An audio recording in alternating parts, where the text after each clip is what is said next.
నమస్తే అండి.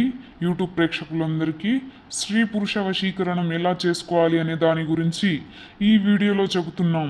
స్త్రీ పురుష వశీకరణం అంటే భార్యాభర్త కానీ, అలాగే ప్రేమికులు కానీ, అలాగే మీ భర్త అక్రమ సంబంధం పెట్టుకొని మిమ్మల్ని హింసిస్తున్నా కానీ, లేదా మీ భార్య అక్రమ సంబంధం పెట్టుకుని మిమ్మల్ని హింసిస్తున్నా కానీ, లేదా మిమ్మల్ని దూరం చేస్తున్నా, అలాగే ప్రేమించుకున్న వాళ్ళు కూడా ఇష్టపూర్తిగా ప్రేమించి మిమ్మల్ని అవాయిడ్ చేస్తున్నా, మీ అందరికీ అతి త్వరలో వశపరుచుకునే వశీకరణం మంత్రం అన్నమాట.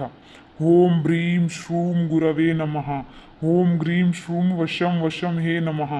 ఈ మంత్రం ద్వారా మీ వశం చేసుకోండి. వారు ఎంతటి వారైనా సరే మీ కాళ్ళ దగ్గర పడాల్సిందే. మీ చెప్పు చేతల్లో ఉంటారు, మీరు చెప్పినట్టు వింటారు. కావాల్సిన వారు స్క్రీన్ మీద ఉన్న నంబర్ని కాల్ చేయండి. ధన్యవాదములు.